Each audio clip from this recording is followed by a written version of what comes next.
So, Harry, welcome to the Photographic Life. We could talk about so many things, I'm sure, but we're going to talk today about YouTube. So welcome. Thank you.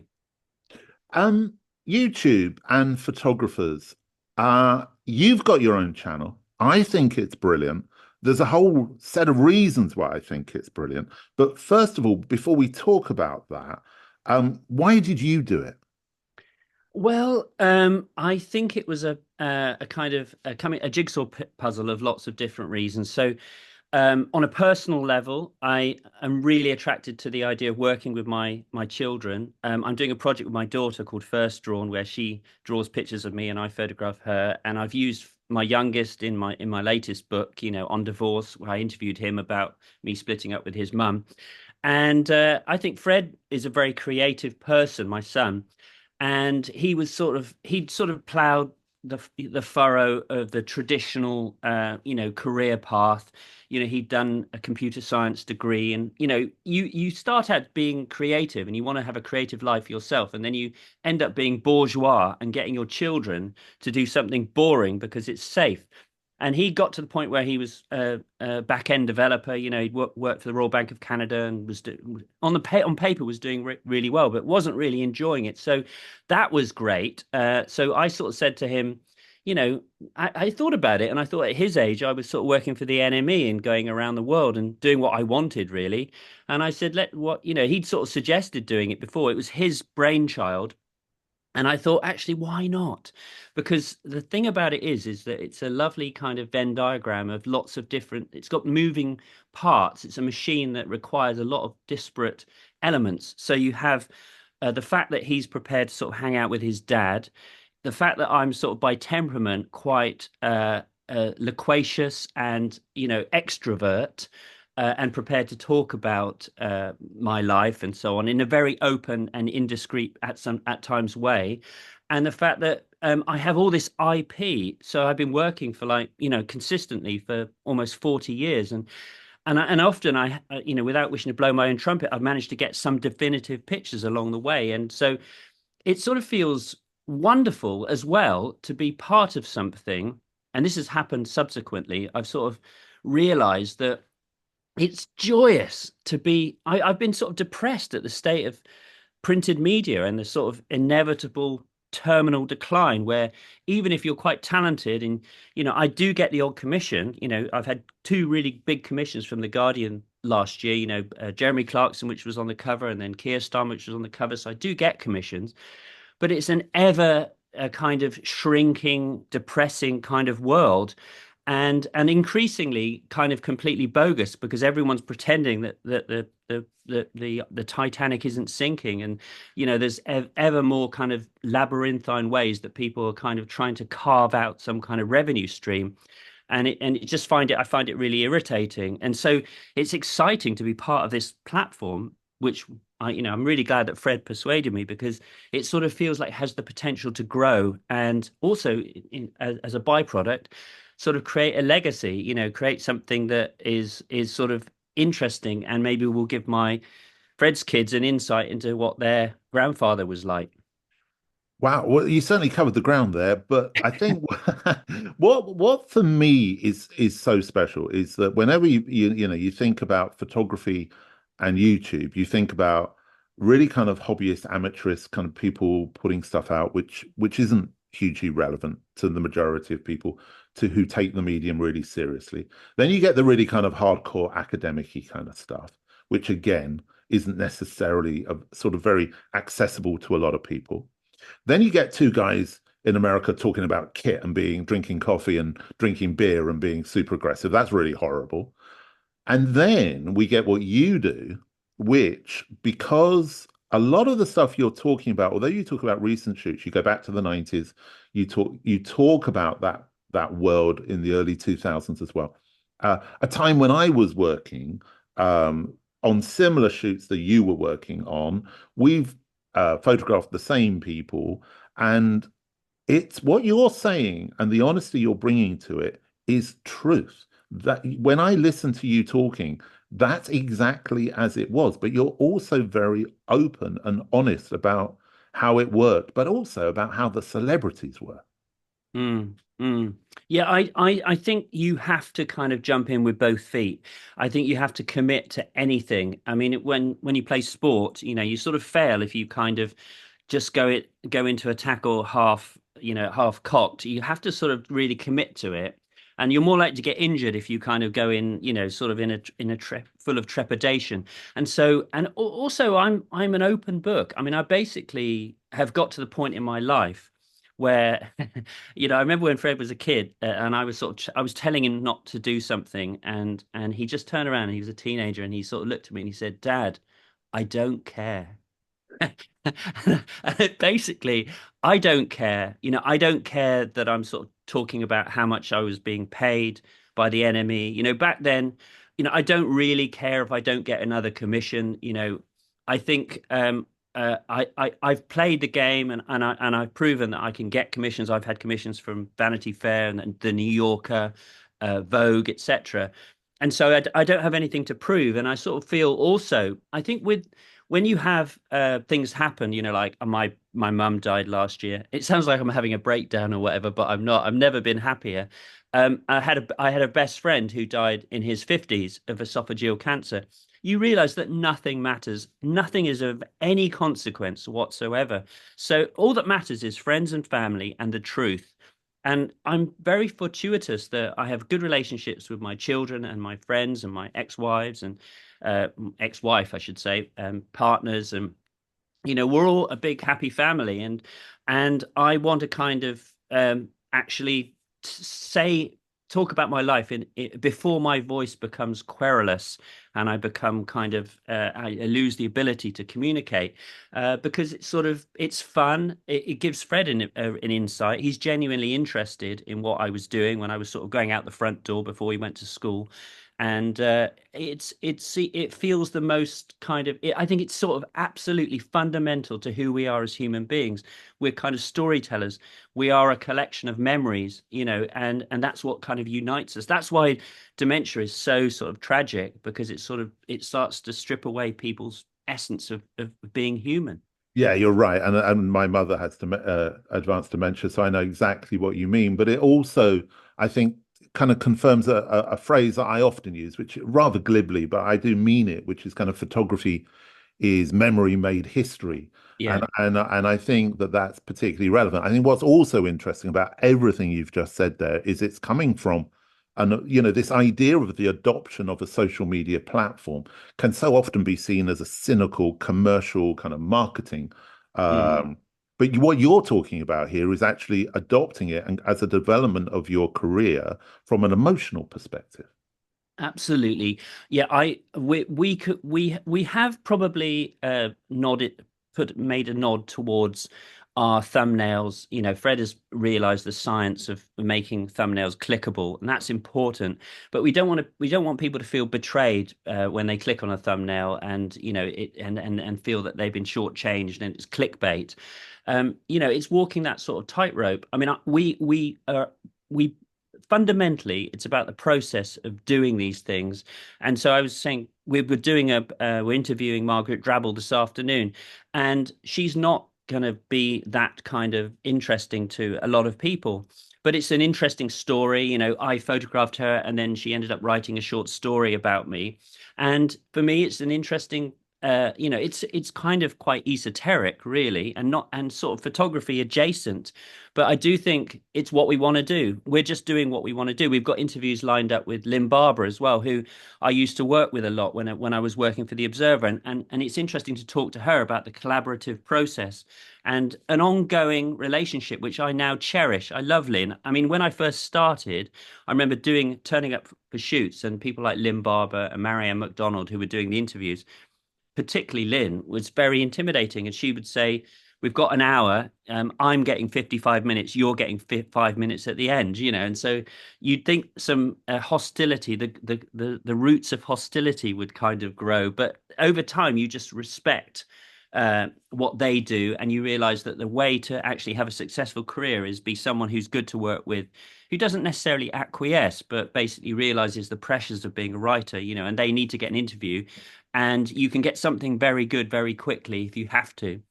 Yeah, you needed me there, Harry, because I always, whenever those things used to be put to me when I was art directing, I always used to say there is no way the photographer's going on the same day as the journalist. Yeah. It has to be separate. But anyway, I think in a way, what you're describing there is the very essence of what I enjoy about photography, which isn't actually making photographs, but it's meeting people and engaging in conversation, and quite often meeting people from worlds that ordinarily I would never get to meet. We're just ordinary people, and suddenly you get put into this extraordinary world.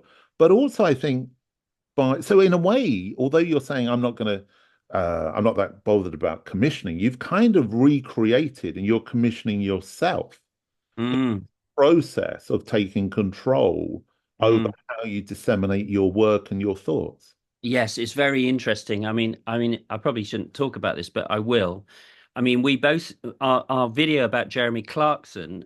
We got event. What happened was during the farmers' dispute and Clarkson coming up to London and being involved in that, he became sort of dragged into the kind of. I mean, probably intended it to happen into the sort of conversation about that and there was a big editorial piece, sort of comment and analysis about Clarkson. And someone, the writer who didn't interview me, didn't ring me up or anything, in the Guardian quoted me in the video, and he sort of said, I said that Clarkson had sort of morphed from Big Bird on Sesame Street, a sort of affable, shy man that needed to have a glass of wine before we did the shoot 25 years ago on our first shoot, into a decrepit old camel that was barely able to walk. And then I sort of finished off. I said the Clarkson persona is not an act. He was curmudgeonly from start to finish. Anyway, he quoted me verbatim. And then the next thing, that I got contacted by the Guardian, and they asked me to take it down because they were getting lent on by Amazon Prime's PR frauds, which is kind of I mean I'm counting on the podcast being quite sort of not going to be kind of widely Oh, listened well, we to. have a big listenership, Harry. Oh well, fuck it. I mean, basically, what I did in the end was I've worked for the Guardian for 30 years, and so I came to the conclusion with Fred that we would delist it for the time being because basically I wanted to honor that working relationship. But I did feel it was strange. I had a frisson of power because I sort of, they weren't initially, I said, no, I'm not going to take it down. And I did feel that we are kind of our own platform now. And it was risible that someone like Clarkson, who described Markle in the way that he did, he said he basically hated her on a cellular level and looked forward to the day then when she would be paraded naked through the streets and pelted with excrement. It's risible that someone like that is getting a little bit shirty about what I said, which was perfectly legitimate. But the thing that they had over me was that when we'd done the shoot, Fred had assisted me. This is the second shoot, and he'd recorded a little bit of B-roll. So, and that hadn't been agreed. So that was sort of we were sailing a little close to the wind. But it's interesting. It is interesting how I just thought, well, actually, this is what YouTube is. It's a wonderful opportunity to create your own platform if you're able to communicate and be not one of the snappers as we're kind of in a very pejoratively way described, and actually sort of be someone with an opinion and a thoughtful one at that. Because I wasn't really actually doing down Clarkson. I was just really talking about the fact that we've been kept waiting for 8 hours and the perils and the difficulties. In fact, I was going to come and see you that day, and I had to cancel, didn't I? Yeah, you're right. And actually, as soon as yeah, I wasn't surprised when I found out who you were photographing. But anyway, I mean, one of the things I think which is really interesting in that story you've just told is that it's kind of like a focusing on the collapse of mainstream media and mainstream publishing, as you were kind of alluding to at the beginning, and to which I allude to quite a lot because I see it very much as having been a central pillar, really, of photography in both commissioning, in funding, in the seeing of work, all of those things. And now what we're talking about is you've taken control of your own agenda, and mainstream media doesn't like it.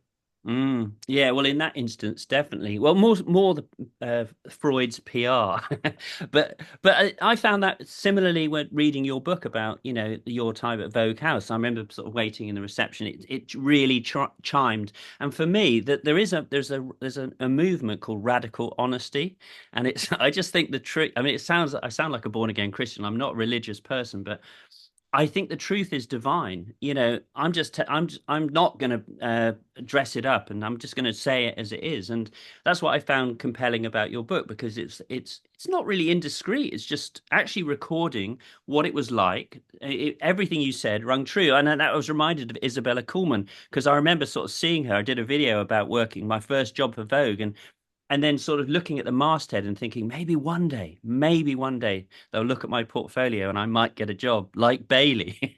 I was just talking about Bailey. That was always kind of my aim, when I came up to London. So Vogue, that was sort of, but at the time, back then you wouldn't have written that book because you would have not wanted to sort of draw back the curtain for fear of kind of reprisals or people thinking that you'd been in any somehow disloyal to these institutions. And I think the truth never hurt anyone. And ultimately, in 20 years' time or after time passes, it's people who were kind of straight and honest who kind of those stories are the ones that do bubble up to the surface in the end. Yeah, I agree with you. I mean, I should say that we were talking about Bailey in, shall we say, in the green room before we started recording. Unfortunately, the stories could not be broadcast. They were coming thick and fast. They were not just about Bailey, I should say, who I actually you have to say I have a lot of fondness for Bailey. Well, But my latest video about Bailey really was done with a lot of love because he after an initial, he was a bit frosty. I did like him, I'd be lying if I mean, obviously, I'm of the school of thought that he was derivative of Penn and Avedon. I mean, and he did it shamelessly and brilliantly. Good photographers borrow, great photographers steal. But when I went to see him in 2011, he was really kind and he gave me loads of time, and I was able to do what I needed to do. yeah, I mean, he even years and years after I first met him, he still referred to me as boy. But I've got a recording of him saying, "What are you up to, boy?" Um, anyway, we've gone off at a tangent, which actually I suppose is appropriate because I do think your YouTube channel goes off at tangents. It does seem to me, I get a sense that, and this is what I really we're always talking about the idea of photographers moving forward and expanding their practice and what do you do other than a photo book or a gallery exhibition, what have you. And there are a few that have moved into podcasts, very, very few, because I think there is a realization of the requirement every week to keep on doing it. And I think similarly with YouTube, there is a requirement that you've got to keep putting those films out, but you don't seem to feel as if you need to stick to one format.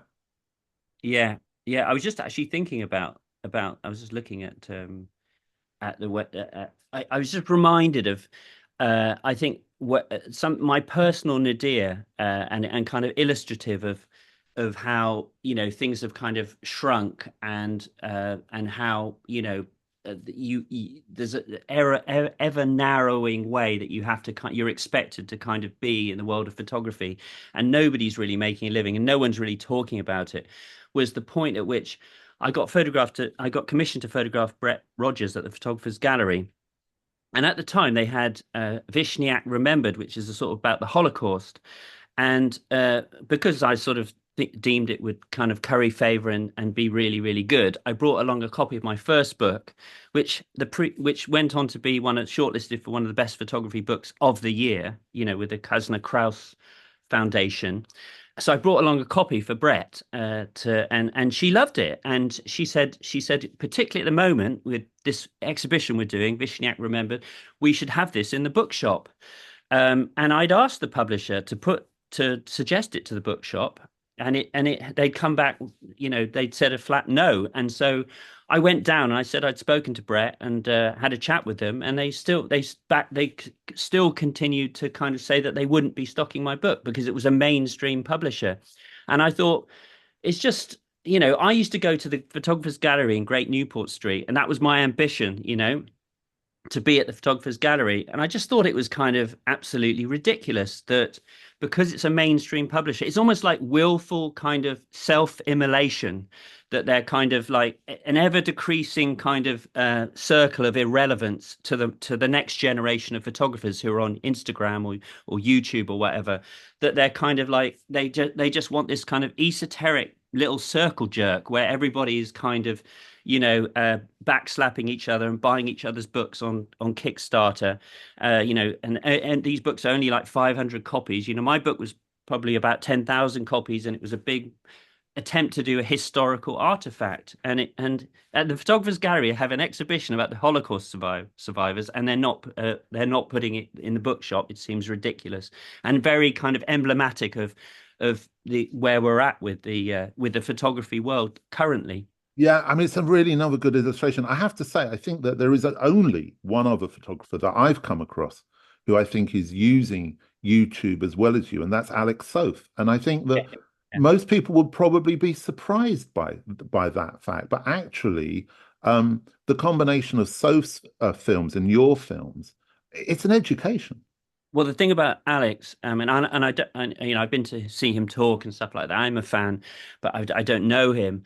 Is that he's very credible in terms of his professional practice and so on, but he's also an open book. He's very, very straight, and that's very appealing, I think. And I think the thing about television or YouTube or whatever, it finds you out. If you're not authentic, if you're not genuine, you really get found out quickly. If you're just trying to do it as a cynical way of, a strategic way of furthering your practice, you're probably going to fail. You have to kind of have a natural uh, kind of, uh, reluctance to conceal the truth, just put it out there. And I mean, I often, in my personal relationships, I often get described as sort of indiscreet or a big mouth or whatever, but I do think that that's why Alex Soth's channel's good. What I would say is that there's a sort of a lack of production. So I'd like to see some more cutaways to the work that he's talking about. But he's a very engaging guy and very, a wonderful, thoughtful individual. And yeah, you're right. I totally agree with you. For me, his films are like listening to a Pavement album. You'll kind of get a whole load of kind of nonsense and some, but within it, once you've scraped away at it, there's some gems in there somewhere. Yeah, definitely, But definitely. I think that one of the questions I suppose that I'm going to have to ask, although it feels wrong to, is money and the monetization, because I know of a few other people who have tried YouTube videos to do them and have hit the wall around monetization and not liking the fact of how YouTube works. Now, obviously, I'm sure Fred has got around this, but what's the deal there? I mean, do you make money? Yeah, I mean well, for a start, because it's sort of no, it's I've probably made some good choices with regard to other areas outside of photography in terms of reluctantly not holding on to properties rather than selling them in my life. I'm not kind of in any way Alan Sugar or anything like that, but I live very modestly. I was just walking back from having got a coffee this morning, thinking, oh, it's fantastic, another new year. The car boot sales are starting soon. That's me. I can't walk past the charity shop. It's partly an aesthetic, and it's partly just who I am. So my burn is very low. I don't need much, and I don't have any debt. So the income goes to Fred as far as the YouTube channel is concerned. When we had one video which regrettably has kind of skewed our algorithm slightly on Hillary Clinton. So we had lots of MAGA people, and the comments are absolutely horrendous. But I've tried to be not. Because the thing is, I photographed Clinton and I wanted to like her, and she wasn't very nice to me. And she basically kept me waiting all day and then tried to sneak off without actually being photographed. And it was something that had been scheduled in the diary. It's for the Guardian. It wasn't, I'm not a paparazzi photographer. She wasn't doing me a favor. And during the day in Swansea, it was at the weekend and I'd driven up there. I'd given her a copy of my book and I thought we had a kind of rapport. And then the next thing, she's sneaking off, and it was only Decca Aikenhead who was doing the interview who pulled her back, and I got 15 seconds. So, we this video went completely viral, and it's on about 1 million views now. And when it was going viral, there was one day Fred made £700. So we're not Mr. Beast. I mean, we're not Kim Kardashian. It's not going to Fred's not going to be sort of driving around in a Lamborghini just yet, but it has the potential to grow, and it sort of feels the right thing to do. And, my daughter designed a sort of logo, and we sell a t-shirt with me. In fact, I'm wearing it right now, sort of me holding a camera above my head, and we've done 2 print drops, and within a few days of us sort of doing the print drop, on both occasions we've sold, we've purposely tried to make the costs of prints low as well to be disruptive. So, I have a gallery that has sold prints, and they go into thousands of pounds for editions, and so we purposely made it more affordable. So one print, I think, was Jarvis Cocker. The first part of the edition was like £75, but we did an edition of 75. And then the second one was PJ Harvey, and we did her £125, I think, for an edition of 50. And we immediately sold in both occasions like over £2,000 worth of prints, So I do think that if you have compelling imagery and you want to get it out there, then it's a great way of building a constituency. It's a bit like Stuart Lee, who I mentioned earlier. He basically has cultivated this constituency of people, and they're not massive. He's not Michael McIntyre, but they're really into what he does. I've got my Stuart Lee tickets for like September this year. I will tend to go to Stuart Lee gigs, and if you get a constituency of people who are into what you do and feel that you're adding sort of some value. We've got a Patreon. I think the Patreon sort of we put it up because people are asking if they could help and stuff. So without wishing to go, it's like Wikipedia bringing out the begging bowl every time, or the Guardian, where you read an article, it's like, you've read 700 articles, please give us some money.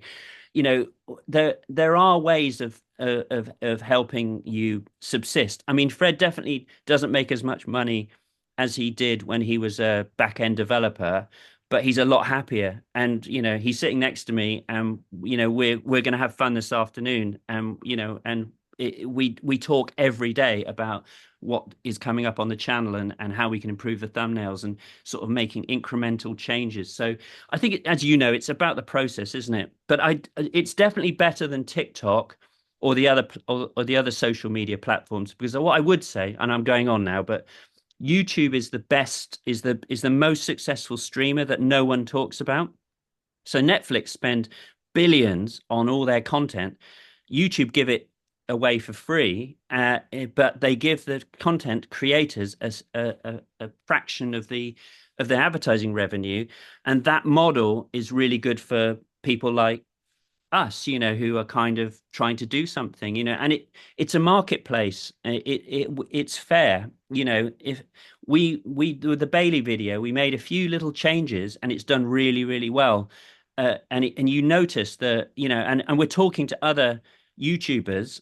And of course, because of my sort of, such as it is, I'm not bigging myself up, but, because I was a real photographer, people who are kind of, in a way, being pretend photographers on YouTube are really happy to talk to us and sort of give us advice and stuff like that. And so we're listening, and we're learning, and it's been a sort of fascinating, explorative kind of journey through this kind of uncharted new jungle, virgin territory. But at the same time, I think, you said at the beginning there about storytelling. We talk about storytelling, we talk about truth. I mean, I've been doing this podcast now, I don't know, 340 odd episodes or something. Yeah. And it's always been about the truth. Yeah, It's always been about, I'm going to tell you how it is, and people are going to tell you how it is, take it or leave it. yeah, That yeah. is quite unusual on YouTube, I think. Yeah, well, I think if I was advising you, I would say move your brand of storytelling, which is brilliant. I'm a huge fan of your podcast. I mean, it's one of the few things. Oh, Grant's dropped. I see the little logo, and I will listen to it straight away. I'll take the dog out, and we'll listen. Well, I'll listen to it. He'll be gambling ahead of me. And I do think it's sort of inevitable that the two, YouTube and podcasting, will actually merge together, and that's what's happening now. If you look at Diary of a CEO, and I mean, I'm quite into tech, and I'm quite into, current trends, and sort of I think actually being a good photographer is really being about being a rounded person, an interesting person, an interested person, a person who's sort of open and is interested in people and so on, and just surveying the kind of cultural landscape. I think this is kind of there's something very intimate about podcasts. I mean, with YouTube is offering you the opportunity now. I got booted off my Google sort of podcast app, and because I'm on an Android, I switched from an iPhone onto, and they booted me onto YouTube. So YouTube have their own sort of podcast app, which you can then listen to YouTube videos. You don't have to listen to the video. So you might as well we could be recording this video now, and some people would watch it and some people wouldn't, but it's all kind of compelling content, that people, and it's just very intimate, and I think that's what's so compelling about it. That you look at somebody like Joe Rogan. That's probably was a massive factor in why Trump succeeded in the American election, because he reached a multitude of more people than if Kamala Harris had gone on she didn't do Rogan, and she did all these network shows, and she didn't reach the same number of people, and he did 3 hours in a very intimate, sort of unguarded and open way, whatever you think of Trump. Yeah, It, well, you're right. I mean, I can tell you, I am actually recording this, but I visually, but I never know what to do with it. So it yeah, sounds as if I need to take Fred and Harry consultancy classes to absolutely. work out, because I've never worked out YouTube. I've tried and I've never worked it out. But there again, I'm not a technical person in any Yeah. way, shape, or form, and I always seem to hit a barrier. But anyway, maybe that's a conversation for offline. Well, that I was going to say, that's another lovely thing about Fred is that I look at Fred, and I think, what was I like when I was his age? I had so much energy.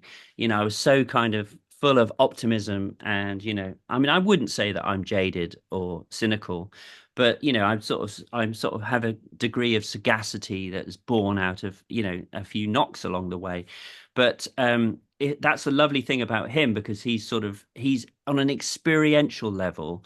YouTube is his TV, so he understands it. So that's why it's such a nice. People like the rapport that we have as a father and son, from my sense, it's great having. He brings a lot to the table. He's a big part of this. Yeah, well, I always like his kind of off-camera mumbles when he's sort of asking you a question or something, and it has a kind of nice lo-fi kind of Yeah, absolutely. approach, and I think that's good because you're not trying to be something that you're not.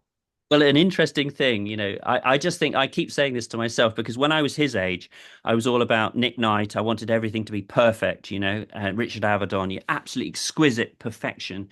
That's what we were about in the 80s. And I keep saying to myself, don't let the perfect be the enemy of the good. That there is something really great about things not being perfect. And what happened with the Bailey video, I bought Fred. We bought another camera, and it was a sort of Christmas present for Fred to take his own stills, a Sony, mirrorless. And I had it, and I didn't clean the sensor, and had all these blodges on it. Like it looked like an interior of a squash court. And Fred said, and he was right. He turned out to be right, that quite often what YouTubers do is they do things imperfectly because it increases the comments. And we've had so many comments about the fact that there's all these marks on the sensor. But then the algorithm sees all these comments, doesn't know that they're talking about our kind of technical limitations, and just thinks it's a video that's needs to be promoted because it's driving engagement. So that's one of the subtle things. Sometimes a mistake is a good thing. It's like life. Sometimes a catastrophe is an opportunity to sort of assess your life, pivot off in a different direction, Yeah, and take stock. I mean, as a fan of Stuart Lee, and I'm also planning to get my tickets for the autumn. I always embrace the spirit of Marquis Smith and The Fall with this podcast, uh, in its amateurishness. Unfortunately, I think it's got a little bit better over the years, so I'm going to have to do something to throw it off track. Um, Yeah. but that makes sense. So, in a sense, I suppose, are you having conversations with other photographers who are saying to you, "I'm thinking of doing this. How do I do it?" Or are they very kind of like in the days of moving image coming into cameras? It's very kind of, "Well, that's not for me." Well, it's interesting. It's more me saying, like I said to Chris Floyd, because Chris Floyd is a really good writer. And after I did one on Damon, he sort of sent me this really lovely piece that I'd already written. I'd already read, I think, on his blog or whatever about him photographing Damon Albarn. And I have said to Chris Floyd and Peru and other photographers, that I know, you should be doing this. But you can't. It. I think it does require a certain degree of being completely like you are, completely open, and it doesn't come easy. I mean, I think Chris maybe is more comfortable writing because he's a really good writer and he likes to sort of probably sit at his desk and although I think he's a very compelling presence when I've seen programs that he's been on, he talks very well. But I think probably if our channel ends up sort of blowing up even more, then as a consequence of that, then people will, and Alex Soth obviously more prominently, that I think this is going to be something that people will dip their toes into the water, but it does require a sort of temperament of being a degree of extroversion that maybe a lot of photographers aren't used to. I think you're right. Funnily enough, Chris will be appearing on the podcast in a few weeks' time with a couple of other photographers. We'll be discussing the 90s. I think that's going to be one definitely to look out for. I've actually contacted Chris and sort of asked him if we can interview him. So and he's sort of said he would. So yeah, he's Well, I'm sure he'll mix you a cocktail and be very curmudgeonly, as he often is. Um, so, uh, what this makes me think is that, as I was going to say, if you're going to do something like this, it does require commitment. It does require you to actually go full on. And I think that's quite often the case that somebody might do a couple of YouTube videos or a couple of podcast episodes, and then they suddenly realize, wow, this is hard work. And so they fall off after a few. But yeah. what is it that's driving you forward? There's obviously something you're really excited about, the possibilities. Yeah, I mean, I am quite a positive, optimistic sort of person by nature, and I think it's a question of what's driving me on. I mean, it's life, isn't it? I mean, you have to kind of I think it's probably kind of an acute awareness of the finality of everything. So I like to be able to justify. I've always liked to sort of think back on a year and think that some good things happened, and I've made progress. So it was very exciting when in order with YouTube, you have to get 1,000 subscribers in order to get monetized. So that was very exciting. That was a target. And then the next target was 5,000, and then the next target 10, and then we went over 15, and we're currently sort of about 16,000. And so the next target now is 20,000. And what And happens, Harry, when you get to those points? Do you start to get more money? yeah, yeah, you do. What happens is it's always difficult. It's a marketplace. You have to produce compelling, but you can probably coast a little bit. There's a danger that you could become formulaic because you can sort of see what works, and you have a lot of tools, a lot of ways of analyzing how you're doing, lots of graphs, which I leave all that to Fred. But you can sort of see where the channel's going, and you can if you're not careful, you can kind of become a machine for kind of replicating what you've done before. And that's why Fred and I are always keen. That's why I'm doing Margaret Drabble, this afternoon, because we want to do perverse things that kind of go off at tangents, but that's not necessarily good for the algorithm. What I would say for people wanting to do it is the most important thing is just put something out there and then basically don't and do it for the intrinsic pleasure of doing it rather than be kind of don't let YouTube set these goals.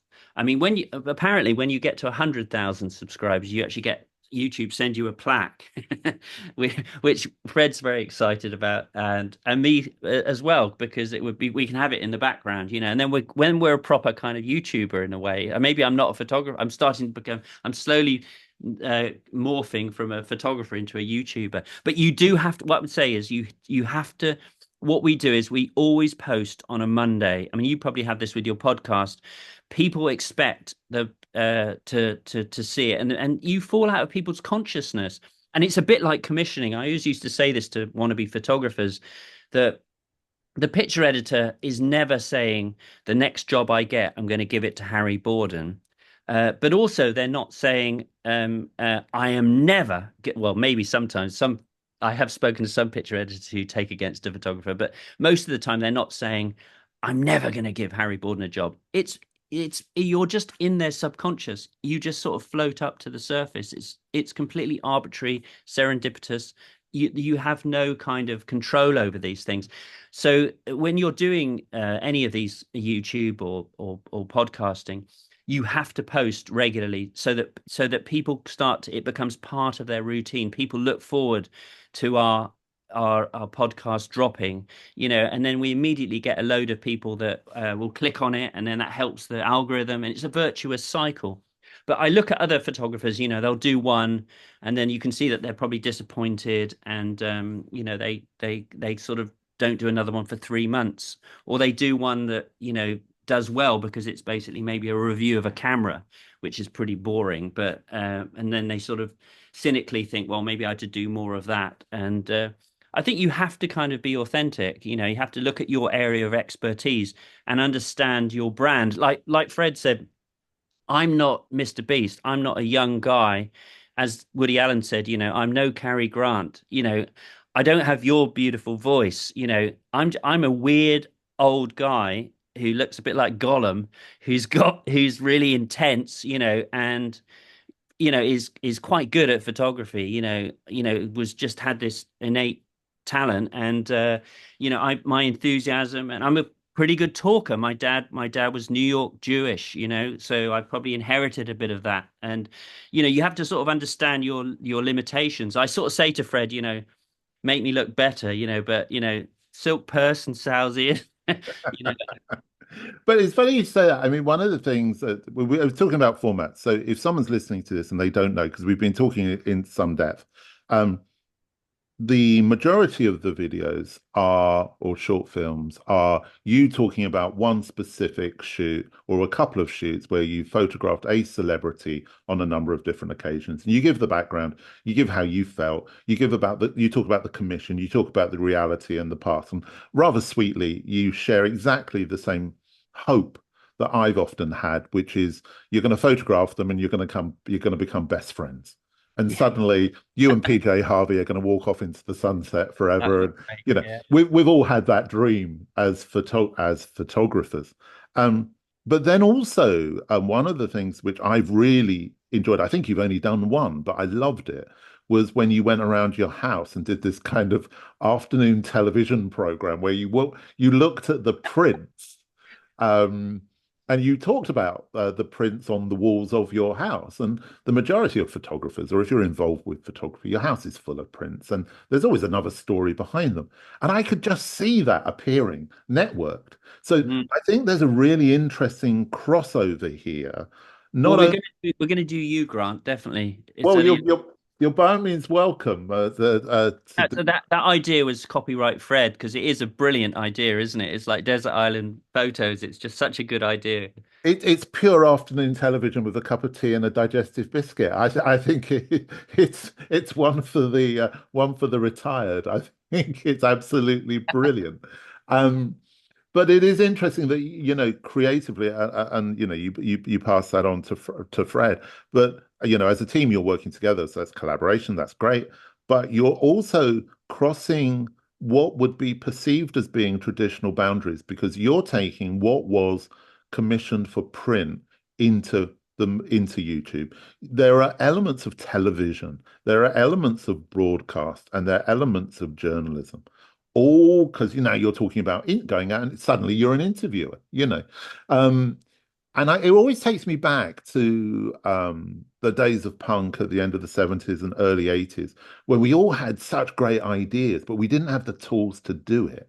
Whereas Mm. today we've got the tools. Yeah, absolutely. Yeah, no, that's very exciting. I mean, that's so true. I mean, because the film that I really like is a film about a guy that I stayed with in New York in 2014, which I sent to you, Al Ben Susan. Yeah, it's brilliant. I love it. Yeah, and he died last year, and I had all this footage. I'd sort of tried to make a film, but I don't know about, editing and but back then you had to use Final Cut Pro. You had to take out a subscription or buy the software. And, I didn't really have the expertise either. And that was Fred. I just sort of sent him all the stuff and I said, look, see what you can do with this. And it's been so lovely. And his family, I don't know if you had seen the comments recently about that video from his family. To them, it's just something incredibly precious.